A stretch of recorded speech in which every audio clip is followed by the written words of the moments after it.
Hello and welcome to the Advanced Tissue Training module delivered by Greenbridge Consulting on behalf of BTG. In the basic training section, we heard about the different fibre types and how morphology dictates final tissue properties, how blending and refining gets the most out of every single fibre. We discussed blade metallurgy and the impact that blade wear has on tissue quality, and we discussed Yankee cylinder workings, metallurgy and the importance of protecting the cylinder from erosive, corrosive and adhesive wear. In the intermediate module, we heard all about the three cornerstones of Yankee coating and LDC machine configurations. We discussed Yankee coating layers and the importance of refreshing and maintaining a uniform coating in both the MD and CD directions. We differentiated between organic coating and what is termed natural coating. We also discussed the impact of hard coating on blade wear and how blade metallurgy can help with hard coating control. We discussed altering creping structure and hence modifying tissue quality at the creping process by modifying adhesion, creping geometry and blade holder setup. In the advanced section, we will concentrate more on how we troubleshoot coating issues and try to avoid such issues developing in the first place. Please see the agenda. Here we see again the three cornerstones of creping. These are paramount for any machine, any Yankee and any blade metallurgy. Also paramount for any coating package. We want to see optimum asset protection through lower blade friction and minimise risk of corrosive, erosive and adhesive wear. We want improved productivity with minimum UTM time for blade changes and breaks and maximum creping efficiency, allowing the highest real speeds, hence highest production rates. And we want to see enhanced and prolonged sheet quality for extended periods between extended blade changes. Using high performance blades, either ceramic or carbide in LDC for sure enhances these measures. We have discussed factors that impact Yankee coating. Perhaps a question should be, what doesn't impact Yankee coating?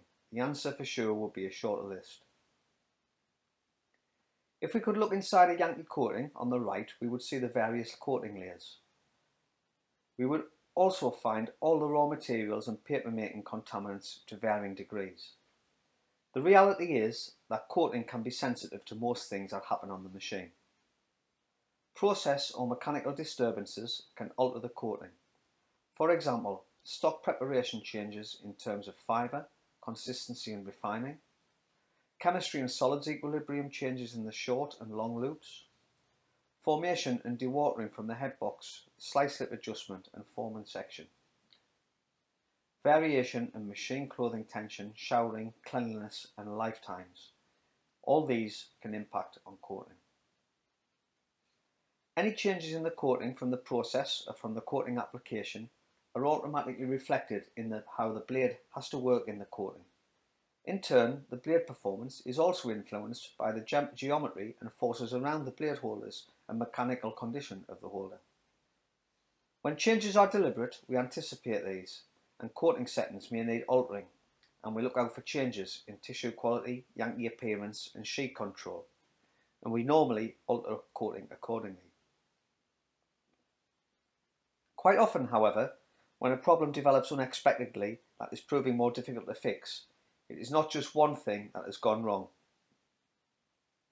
It is perhaps 3 or 4 things that aren't quite right. A responsive and robust coating package that copes with everything thrown at it, or at least one that can be tweaked to overcome coating complications and changes quickly, is therefore a definite advantage, although sometimes this is easier said than done. Therefore, maintaining as many contributing factors within a known and tolerant band or centerline window helps maintain organic and natural coating stability and widens the operating window for all coating packages within the usual variability of process conditions. However, some mechanical and blade holder Yankee related factors are more difficult to correct during machine operation rather than on shuts. In the slide is a rather long menu of what can impact on coating from the pulpit to the reel. Today we will concentrate on the positive impact of creping blades on the 3 creping cornerstones. In the troubleshooting section, we will discuss mechanical and coating impactors on the blade and wet end application impactors on coating and hence the blade. Cornerstone 1, Asset Protection. This is what we strive to avoid. Chatter marks to the left and adhesive wear or micro welding to the right. Avoiding these, we extend the time of the Yankee cylinder surface between polishes and regrinds, regardless of the cylinder metallurgy. Firstly, chatter marks. If coating is too hard, it prevents the ideal conditions for chatter marks to develop. Hard coating, however, does not necessarily mean chatter marks will automatically follow, as hard coating can still be managed effectively with, for example, high performance blades and/or regular vibration or safe lifetime driven blade changes, well maintained and set up doctor holders, an optimum organic coating mix, coverage and blade lubrication. However, if hard coating develops and other parameters are not quite right, for example blade holder setup, wet end influence or CD profile, then the risk of chatter is significantly increased over having a soft, robust coating with the same out of the norm parameters. Secondly, we have adhesive wear or micro welding. Adhesive wear or micro welding occurs when two similar metallic materials are subject to heat or friction.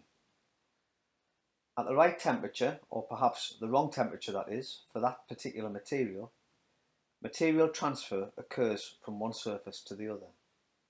In this case, Yankee surface to steel blade metal transfer is occurring.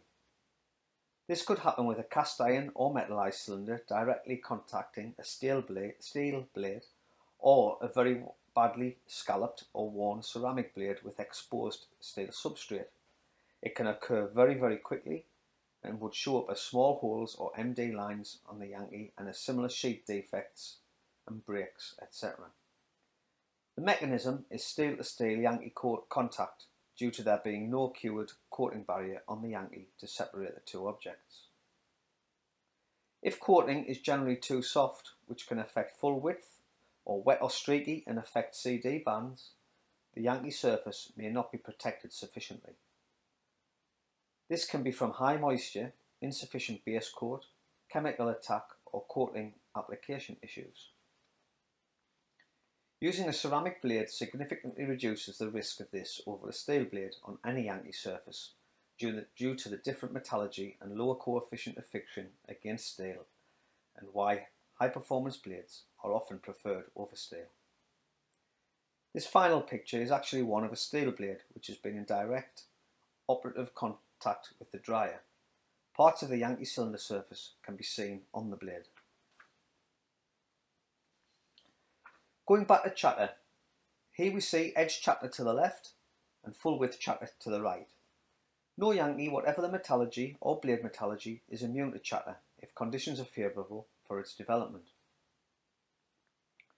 Patches of or full width hard coating along with an out of centre line or specification mechanical trigger are common culprits.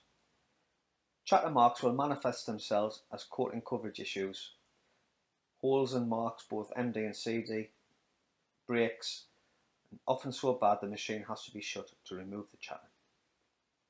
If the chatter is limited to the outer layer of the cured coating layer, it can often be removed by additional use of the cleaner blade with high release add-on to strip the coating back, or even a caustic felt wash might do the trick. If chatter is deep in the coating, then one way to try to remove it is to add release oil only to the Yankee and load one of the doctors to remove the coating layer. Then apply a screen cloth or emery board under load. For how long will be determined by the severity of the chatter. The cylinder should be remapped and reconditioned thoroughly each time coating is removed. If the chatter penetrates the cured coating layer and into the Yankee or metallized surface, then a doctor back grind or full regrind may be required.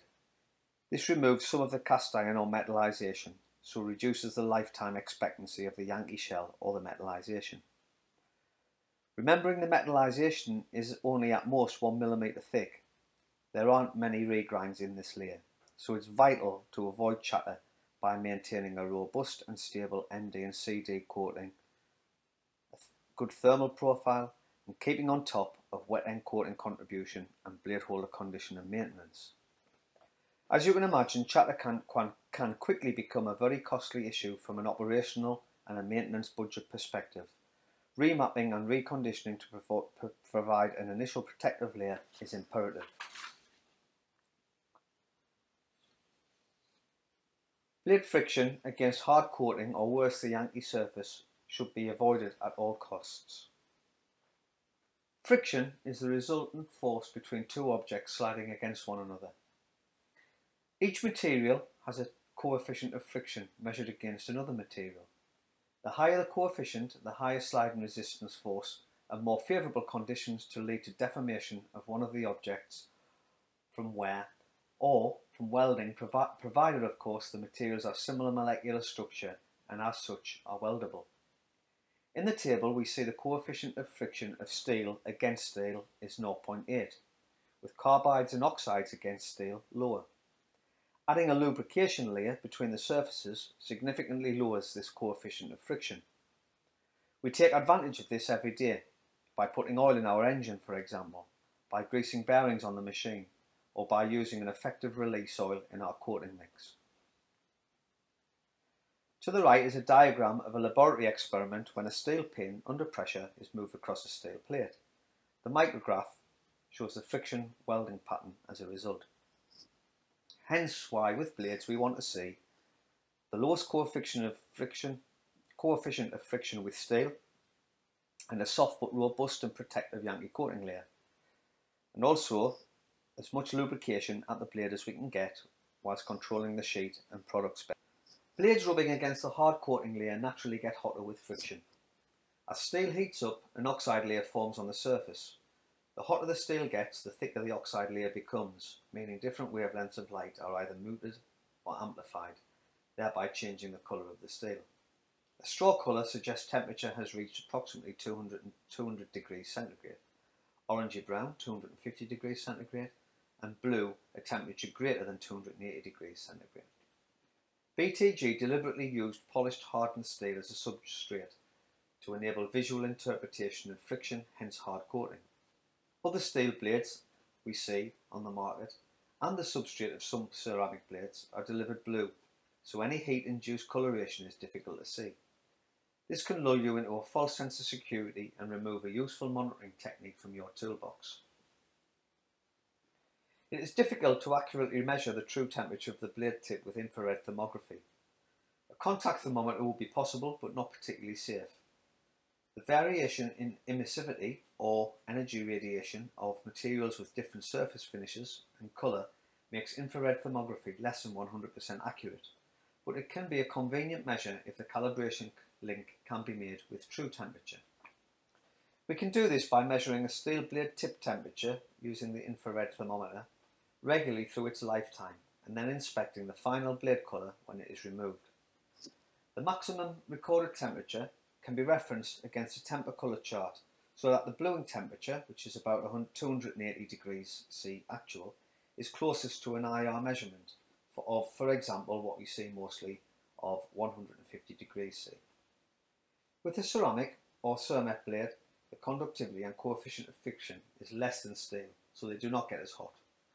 However, if the coating is hard and or the linear load so high that friction starts to generate heat, we do still see signs of coloration on the steel below the ceramic or cermet tip. An example of this can be seen to the left side of the blade photograph on the right side of the slide.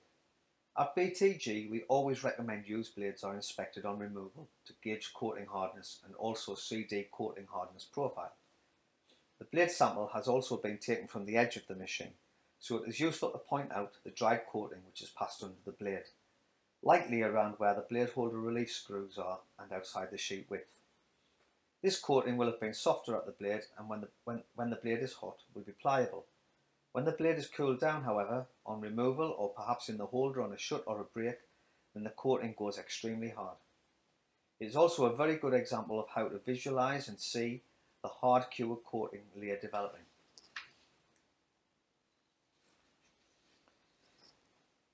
This first example shows over time how the use of high performance blades facilitates fewer regrinds, meaning in addition to less downtime, maintaining the Yankee shell thickness for longer. This is important for a cast iron Yankee, more important for a cast iron Yankee approaching the D-rate point, and vital to a 1mm thick metallisation layer. And so to cornerstone 2, productivity. Sliding and tip impact wear close the creping pocket angle, reducing softness and increasing bulk. This happens faster in harder coating and or with steel blades. Blade tips can also wear roundly, which then compromises coating refreshments as the tip can no longer effectively penetrate into the coating layer. This can also increase friction and heat. Here is data from sliding wear analysis across Europe and some extrapolated lifetime expectancies for the BTG blade range. This is for demonstration purposes only. In-use blade lifetime should not be assumed, as real-time conditions dictate blade wear and hence removal times. V-ceramic and soft crepe are the softer ceramic materials. Vantage is mid-range and Evo the hardest. Mid-range carbide material is our satiny blade and velvet our harder carbide material. High-performance blades are proven to wear much slower than steel in any coating conditions, more so in the more unforgiving territory of hard coating. Hard coating can be the tissue maker's nemesis. High-performance blades are a proven and successful tactic against hard coating and are far more forgiving than steel. However, using them is not usually addressing the root cause of the issue. Eventually, every material will wear and become compromised according to its wear resistance. The coating hardness dictates this alongside the equipment supporting the blade and refreshing the coating and creating the sheath. Overextending blade lifetimes can be counterproductive from an asset protection perspective, but when is the right time to change? Hard coating can come from the process or from coating mix disturbances. More often than not, the hard coating seeds have been sown long before we actually see it on the Yankee cylinder. Unless there is an issue with a release pump stopping or a line splitting, hard coating often originates in the wet end and adds to the coating layer until it becomes an issue and difficult to remove, refresh and move on. A lot of BTG's time and efforts over the last few years has been to try to facilitate learnings and monitoring that explains and controls the link between coating, the wet end and all the ancillary equipment. Hence, we then encourage either manual centre lines or better still online smart monitoring to help us avoid hard coating at every potential source, whether it be wet end related, pumping disruptions or coating application dynamics.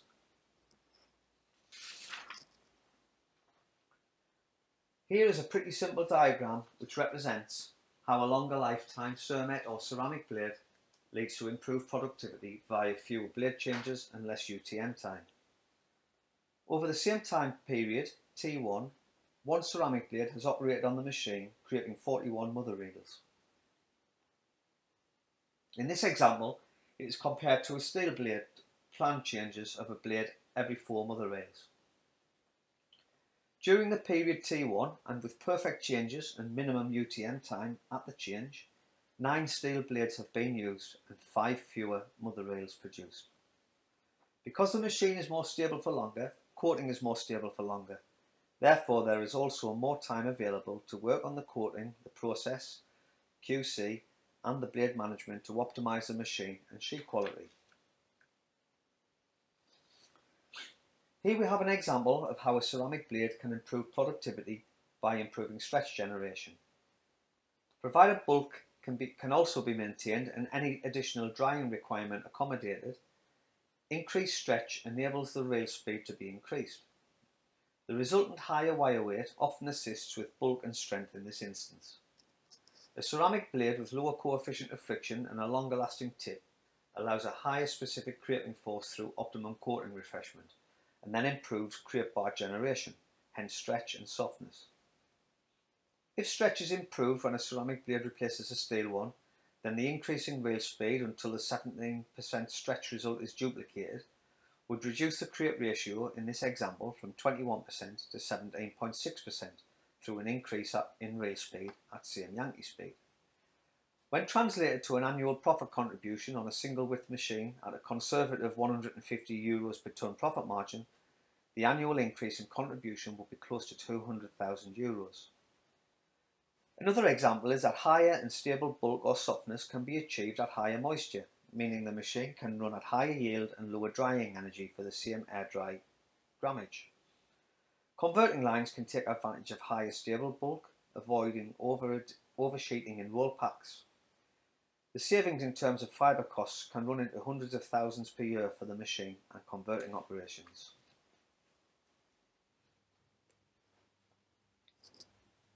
As we know, fibre is the most expensive raw material, accounting for more than 60% of the cost of production.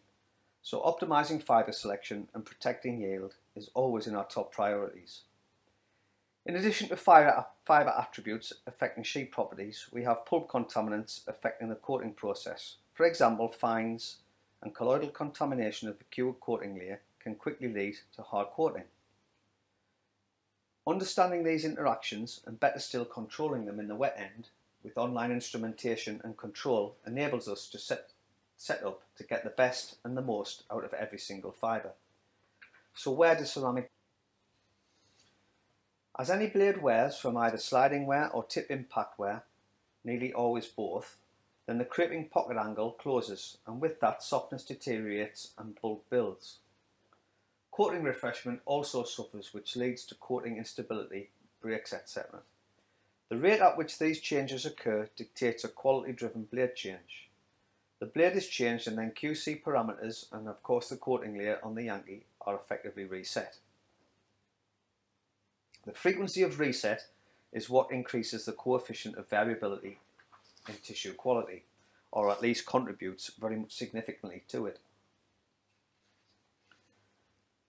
With a steel blade, the pocket angle closes relatively quickly, very quickly in fact, if the coating is hard and blade friction induces extra fast blade wear.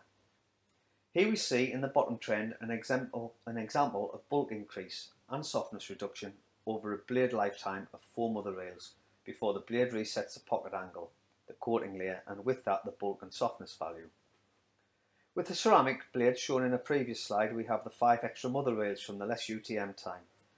And then we also gain, with this slide, a much more gradual bulk increase. For example, instead of rising to blade change territory after 4 mother rails, in this example it takes 41 rails. Here we see significantly less variation or coefficient of variability on the machine, which enables machine operators more time to work on other things and also a more consistent product through converting. A lower coefficient of variability enables working more towards the bottom end of the specification. Lower grammage then saves on fibre costs, which also translates through to drying energy.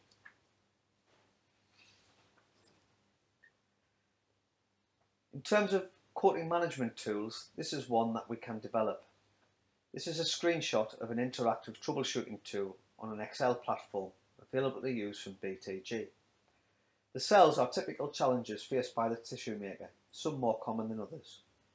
Clicking on the cell takes the user to a separate tab whereby some fairly generic suggestions are there for helping the issue, possibly some onward links without resorting to changing the creping blade. As machines are all different and have different levels of influence from the furnish, the wet end and the process, some suggestions may work better than others. The idea, however, is to personalise this spreadsheet with what works for the machine you are working with, and use the tabs to diarise solutions and other useful observations relating to the headline issue.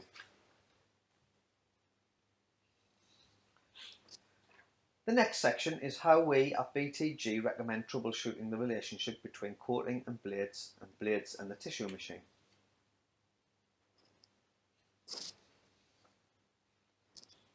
Here we see micrographs of a BTG ceramic blade. The first is unused. You can just about see the pre-sliding angle on the very top left and what looks like a 70-degree blade or 20-degree bevel angle. The middle picture shows sliding wear from rubbing up tangentially against the Yankee coating. This is shown in the box. The third picture highlights tip impact wear from the sheet contacting the tip during creping. This is highlighted by the red box and the red arrow. And here we see how both sliding and tip impact wear close the pocket angle when the geometric lines are overdrawn. Closing the pocket then increases bulk, reduces softness as coating refreshment is also impaired. Again, harder coating accelerates this process relative to the blade metallurgy. At BTG, we are very much focused and driven by reliable data. Therefore, blade analysis and databases built over the years are a very useful troubleshooting and development tool for us. These databases allow us to introduce materials and geometry that assist real-life problems as coating and machines develop.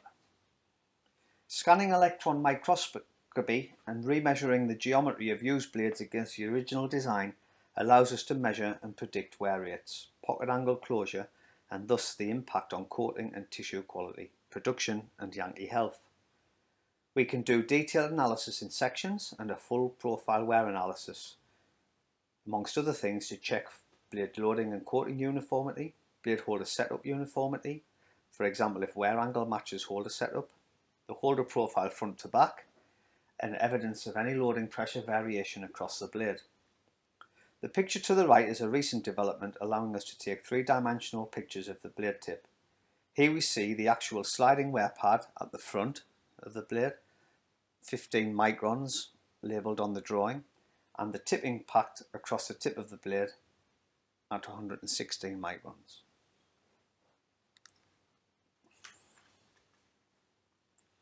Where a quicker response is required for an immediate issue, we can also analyse the blade on site. Here we have a mould kit which allows a technician to make a putty mould of the tip of the blade. When dried, this cross-section mould can be thinly sliced with a scalpel and analysed using a bench microscope connected to a PC with a measuring app. Light source goniometers work well on steel blades, but wear rates are too small for reliable use on ceramic blades.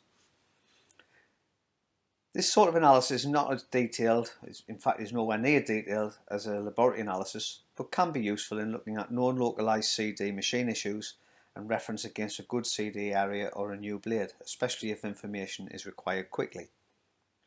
BTG are always developing tools to analyse blades in more detail either in laboratory or on site. It is a good habit to get into inspecting used blades for bluing and wear, having measured the infrared temperature as close as we can to the blade tip scraping the sheet towards the end of the blade lifetime. As a rule of thumb, we look for less than 150 degrees infraredly measured before straw orange colour becomes blue, which we know to be actually greater than 280 degrees C. As we've discussed, bluing is a sign of blade friction and an area of concern if the coating layers are not ideal or are susceptible to changes through machine variability. High blade temperatures can be a sign of a hot Yankee, hard coating, low moisture. Also as discussed, steel will get hotter than carbide, which will then get hotter than ceramic.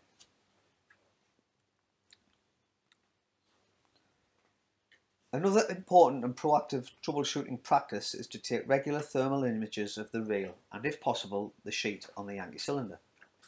Use these images to compare to the scanner moisture profile scans and use the relevant CD controls to flatten the profile. Advanced thermal imaging, for example ProDry, can also help set up Yankee differential pressure and condensate removal to maintain CD profile, and also to investigate any MD temperature differences that could be attributed to blocked straws or inefficient utilisation of Yankee condensate removal system and individual components such as risers and headers.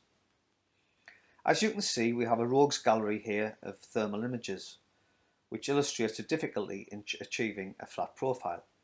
It is useful to keep a catalogue and see if the shape changes by grade or grammage and how peaks and troughs move with the use of the dampers, Yankee differential pressure changes or blow-through velocity changes, or even maintenance on shower nozzles or the like.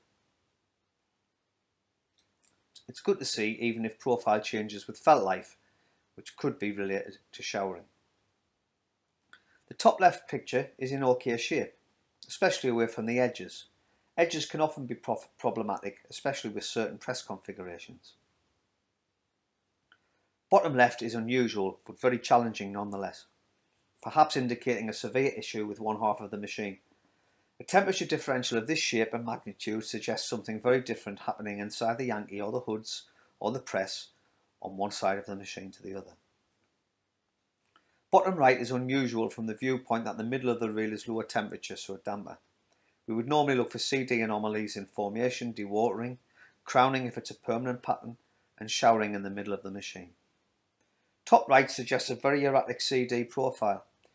Variation over small bands may be associated with wire or felt cleanliness issues, even perhaps wire tension, especially once hood damper moves have eliminated this from the equation.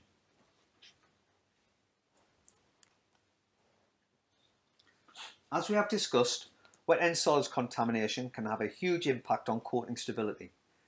Sudden changes can impair, even stop production, until a new equilibrium and some coating changes and/or blade management changes take effect and bring things back to stability. So having a quantitative assessment of wet end coating can help us understand the system dynamics, as well as troubleshoot across grades and help the operators set up coating settings accordingly, maybe by grade. BTG trash balance calculates 4 indices to help predict whether the system solids equilibrium is good or bad, stable or unstable. The indices are calculated from the consistency and fines content of samples taken, which could be taken manually or better still online measurements. Machine parameters and DCS inputs and other process readings are also used in calculating them. The first indices is the net solids addition to the system. This indicates how susceptible the system could be to becoming saturated with fines and colloidal material. The second indice, shower loop contamination. This gives an immediate indication of whether the felt could fill with solids from the shower water. The third indice is the backwater fines load to press snip. This is a figure used to calculate what we call the Yankee coating contamination factor, or YCCF. The last indice is the silo concentration factor, which indicates the speed of trash cycle of the system and an indication of stability. BTG trash can be an offline tool performed part of a wet end survey. However, online instrumentation with a whitewater solids analyzer could enable these ratios to be monitored 24/7 and tagged on the DCS, or better still, alongside online vibration monitoring of the coating. Maintaining a stable Yankee coating contamination factor of less than 75 to 80% is what we would like to see. What we don't want to see is any significant variability above, say, 80%. Of course, this is machine and coating dependent. Each machine will behave differently, but each machine will have a good band in terms of Yankee coating contamination factor numbers.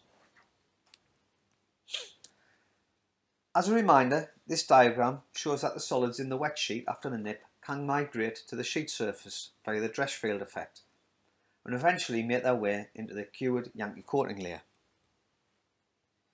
If this happens too quickly, so that coating refreshment does not keep up with the rate of change, then coating can turn hard very quickly, leading to breaks and coating issues. The blade can then bounce along in the expanding hard coating layer rather than glide in the soft coating layer, and not refresh the soft organic coating efficiently. Chatter risk increases regardless of the Yankee and blade metallurgy. Getting hard coating under control should be the objective for any situation with any Yankee surface and any blade. We may want to try to facilitate the removal of these solids safely with the sheet matrix to protect yield and coating if the recovered solids are ejected. If the recovered solids are recycled through the broke system, then trying to transport these solids out in the sheet safely becomes a priority. In summary, anything we can do to facilitate this maximises yield without impacting on coating.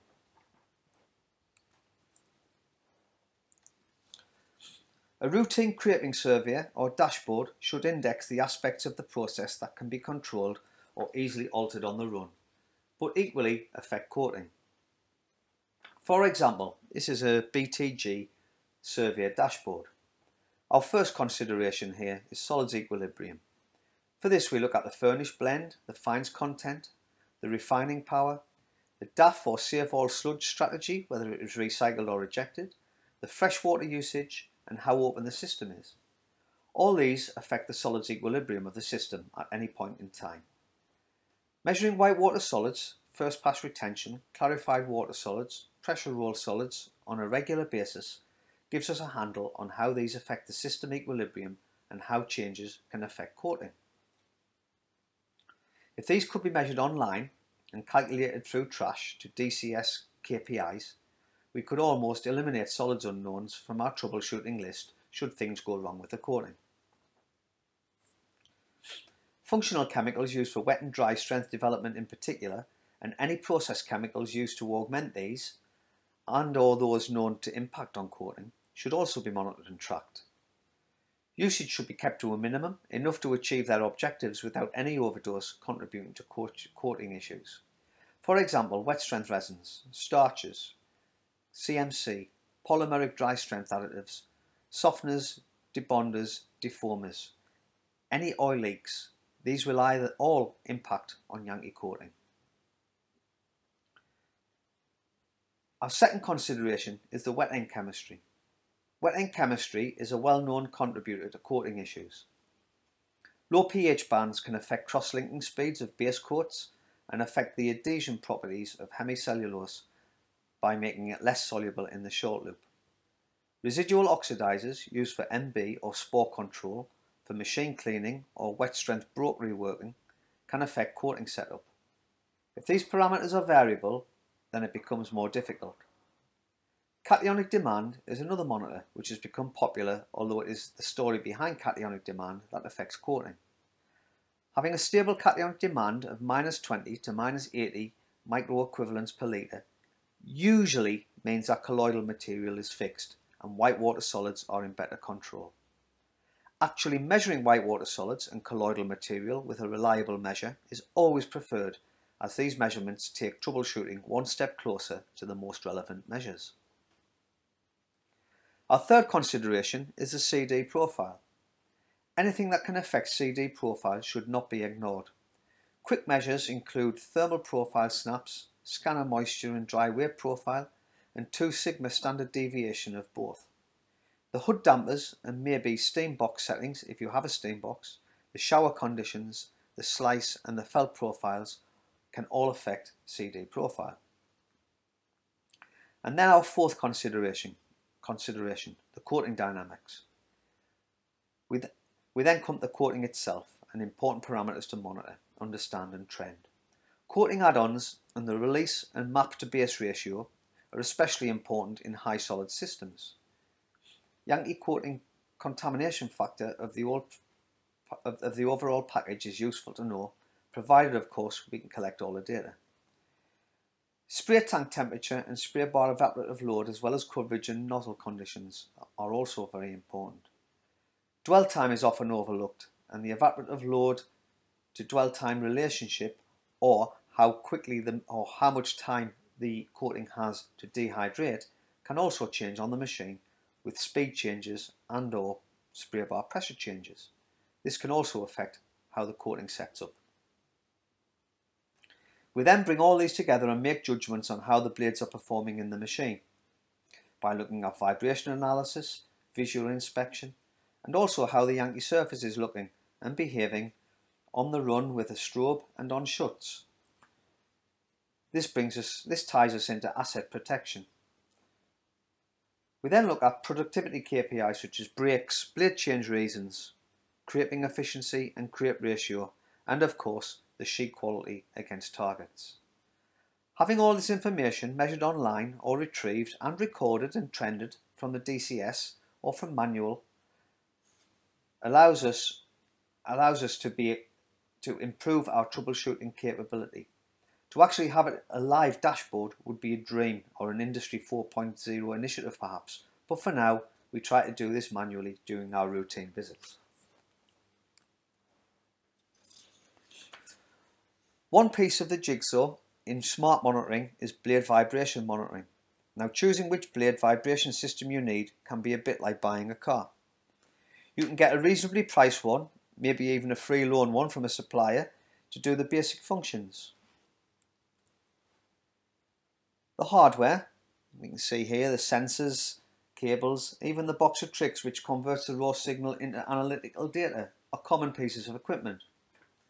The differentiation starts to come in with the data visualization, the analytics, trending capability, and the blade and composite data trending with other DCS tags. This is the more executive car we'd all prefer to have. BTG's Vigilance Pro system, showing bottom left a typical but adaptable dashboard or cockpit setup with click and open functionality for up to 4 sensors. This would be usually 2 front and back on the creeper and 2 front and back on the cleaner. Vibration in coating and transfer to blade holder or vice versa if there's a mechanical issue happens over a very extensive frequency band. We measure 0 to 24,000 Hz, which is the middle graphic. The waterfall live trending feature is for 1 sensor. The frequency is very important. A low frequency band of 0 to 1000 Hz is usually linked to mechanical moving parts such as the press, the Yankee, press rolls, Yankee headers, gearboxes, etc. The medium band, or 3 to 7000 Hz, on light dry crepe machines is associated with the vibration frequency of edge deposit buildup. And the high frequency band of 8 to 16,000 Hz is more vibration from the coating, or from hard coating. When the amplitude of this band starts to increase, the coating is becoming harder. The waterfall graphic trends every single frequency rather than just frequency bands, and colour codes as blue being low, grey average and red becoming high as a warning sign. The ability to trend and record every frequency is a major difference between Vigilance Pro and all the other basic vibration monitoring systems, including BTG's own Vigilance 2. Alarm levels can be set and triggered with a local troubleshooting guide to regain better control, or alerted to a remote user if necessary. Vigilance Pro takes a selection of these frequency bands, for example low, medium and high frequency, and integrates the individual amplitude to generate trends against time. This is the diagram bottom right. This part of Vigilance Pro is powered by DataPark, and so the smart mouse comes into effect for troubleshooting, zooming in, analysing individual or clusters of blades or grades, for example. The Vigilance Pro also links with the mill historian and processes DCS tags in the same way. For example, coating flow rates, blade load, spray bar pressure, moisture, perhaps online white water solids, pH, redox, clarified water solids. These tags can be dragged into the trends at any time retrospectively or left as a live trending option in the dashboard to troubleshoot the origins of the hard coating. They can be saved or reset at any time. One of the major benefits of this system is the computing power, and unlike most vibration monitoring systems, the history capability is huge. If there is a tag, it can be trended alongside vibration. Even manual data entries or uploaded entries such as QC results and breaks can be analysed along blade vibration to assist production and not just Yankee health.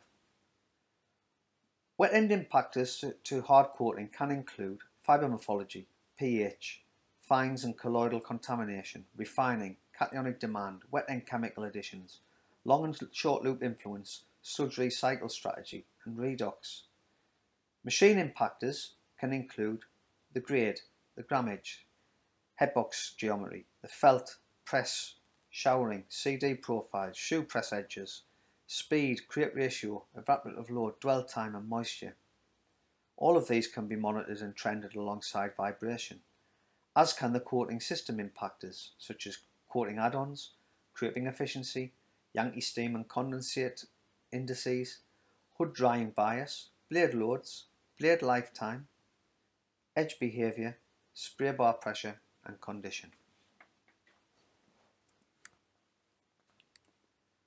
This is a real-life example of how perhaps a very serious chatter incident was avoided. The blue line developing left to right is high frequency vibration measured in the 9 to 16,000 Hz band on this occasion. It is a drive side sensor and is recorded on a Vigilance Pro system and viewed over a 6-week period. The green line is base coat flow and the pink line release aid flow, both in add-ons, milligrams per metre squared. The period indicated by the yellow arrows and text is a release trial which was conducted without a mag flow readout to the DCS by means of a temporary system. Release was still in use but just not measured online. Vibration starts to trend upwards midway towards the end of the trial. Hindsight suggests this was a reduction in flow as the release container level dropped, losing some head pressure, resulting in a lower addition. At the same time, it was noted that stretch was reducing, so reel speed was reduced. Thinking and perhaps visually checking release was still pumping.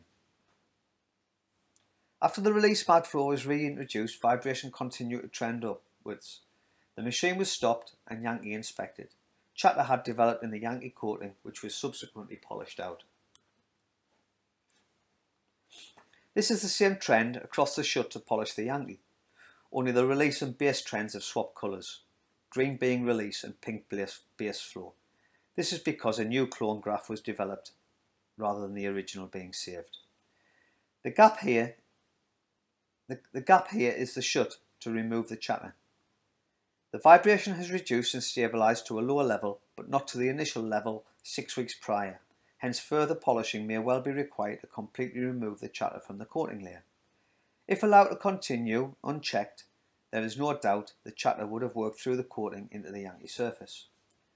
At the end of the presentation, there are embedded movie files to help you learn more about using Vigilance Pro. ParkView and DataPark are also mentioned, which powers the software. And some DataPark functionality is explained within Vigilance Pro around tag trending and troubleshooting and compiling multiple trends. DataPark is mentioned and detailed more in Module 1. So, here to finish, here are BTG's guidelines from the BTG Best Practice webinar for Yankee Care. This full webinar is also available through the BTG website. Looking after your Yankee in this way also ensures the tissue maker gets the most out of the Yankee coating, the final product and the asset investment. Hard coating often originates from tissue process contamination in the wet end, which is taken into the organic coating at the press nip, a natural process in tissue making. Variability in how much is taken into the coating layer is what becomes the issue. Running a stable and, if practical, low solids equilibrium short loop helps control coating contamination. In addition to fines, fibrils and colloidal material from the fibre source, other watch-out influences are changes in functional and polymer chemistry. Such additives deliberately or unintentionally enhance fines fixation and hence short loop solids. Hence press nip contamination variants. Changes in grammage which feed through to changes in first pass retention. Adhesion and sheet release characteristics are also watch-out influences. Variation in recycled sludge from the long loop save-all, from the DAF or solids recovery filter. Fluctuations in freshwater usage cycle up or cycle down the solids in the backwater system. Changes in refining or enzyme utilisation, generating more fines, especially if the refiner plates don't exactly match furnace requirements. Furnace changes, for example substituting low fines pulp for higher fines containing pulps, and the same for extractables such as hemicellulose. Grade changes, especially from toiper to towel or facial grades, where wet strength resins tend to reduce the fines equilibrium and also provide some adhesion. Yankee coating does not have to be opaque and heavy. A stable, translucent film which is quiet and not harsh to the ear is often preferred for optimum coating performance. We also like to see a stable and low cationic demand to reflect good colloidal control. Aim for a window between -20 and -80 microequivalents per litre to assist coating and adhesion. A stable wet end pH window of 7.2 to 8 to ensure the soluble hemicellulose works for us adhesion-wise, and also to assist any cross-linking mechanisms at play in the coating mix. Having an optimum and stable pH in the coating mix is also recommended for the same reasons. Some hardness and alkalinity can help the inorganic substrate layer, but not so much to encourage carbonate or phosphate deposits blocking filters or spray bar nozzles. Of course, a stable post-pressure roll consistency to stabilise the re-wet and avoid the coating being washed away is also preferable. This can change with grade changes and also press load settings, especially on a shoe press. Perhaps consider the premium coatings available today. Adhesion-based polymers that are more resilient to changes in, for example, pH, temperature, residual oxidizers from biocides, pulping aids or cleaners. Finally, consider the coating application and equipment. It is imperative that the following factors are taken care of and are optimum and stable. Maintain a minimum of 2.5 to 3 milligrams per metre squared is our recommendation of an approved base coat, with if possible 2 times the release ratio if product specification and sheet control of the blade allows. 0 block nozzles or 1 nozzles and 67-degree overlap or triple cover across the full sheet width.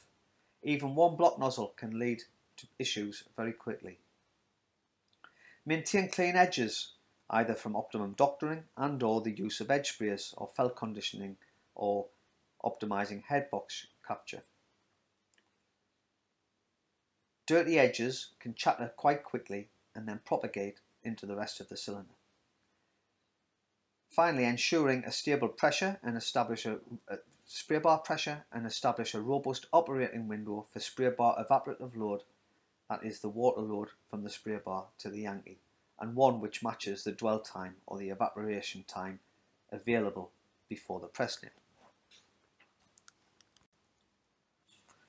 We have learned that moisture stability in the MD and CD direction is our friend from a coating setup and re-wetting perspective. Variation in either is certainly not our friend. CD control starts at the head box with manifold distribution and CD slice profile. Keeping the wires and felt tensioned correctly, clean and open throughout their useful lives in a CD stable manner is also paramount to the performance. Therefore, ensuring flooding showers are optimal in terms of coverage and water flow per metre of felt width. High pressure oscillation showers are synchronised, nozzles unworn and uncompromised. Lube showers in optimum felt contact with the Uli boxes to remove the water and ensure the felt carries the optimum amount of water from the sheet and from showering is important to us, as is a stable CD press load. Clarified water solids is a massive influence on the felt conditioning in particular, and ensuring suspended solids and water contamination is at a minimum helps keep the felt clean and open to dewater the sheet without blocking or filling. Of course, we mentioned the importance of post-pressure roll consistency earlier, and everything in this section influences this from an MD and CD perspective. Then we need to concentrate on the evaporative drying. Ensure the Yankee hood drying balance is good for coating softness or rheology. Ensure Yankee differential pressure and straw tip or blow through velocity provides the best condensate removal to facilitate optimum CD and MD profile of the Yankee shell. Using the hood dampers to good effect is therefore our last easily controllable CD profiling tool. Take notice of the scanner moisture and dry weight profile as this impacts the coating, and use thermal imaging to ensure a good CD profile without any MD or CD hotspots. We have also learned that a high performance blade is not a magic bullet. A soft, robust and a decent coating is preferred for a blade of any metallurgy. A stable coating will maximise the useful lifetime of all blade types, but will accentuate the difference in wear between the softer materials and the harder wearing materials such as ceramics and carbides. High performance blades are now proven to be the optimum choice for all cylinder metallurgies, but especially if they are metallised for optimum performance and to avoid adhesive wear. Alongside controlling and stabilising coating, that's the wet end and apply coating, MD and CD thermal stability, we have then the application of the blade itself. We want this to glide smoothly in the organic coating layer and not bounce along the hard cured protective layer. Hence, blade holder condition is vital and a preventative maintenance and critical spare list paramount. Having the correct stick out, blade holder angle and linear load pressure for each position and ensure the gel or oil or pneumatic loading systems are in good working order and that pistons are smooth and not jerky in movement is also paramount. A cleaning blade will help if coating can have a tendency to run a little harder sometimes. If a cleaner blade is not possible, ensure the cut-off position is often used as a pseudo cleaner and is profiled correctly. Remember, coating instability and chatter can be a consequence of any badly set up or maintained doctor holder, so both or all three are equally important. Do not overextend blade use or blade lifetime. Monitoring blade vibration is an excellent tool to control coating and coating hardness to reduce the risk of chatter and also to manage Yankee coating performance. And so this brings an end to the Greenbridge Consulting and BTG training module for tissue, and in particular coating and blade interaction. We hope it's been useful, and we also hope enjoyable. There are 3 movie slides after this which should be accessed at your leisure. As explained, these are tutorial sessions on Vigilance Pro and some data park functions. Thank you.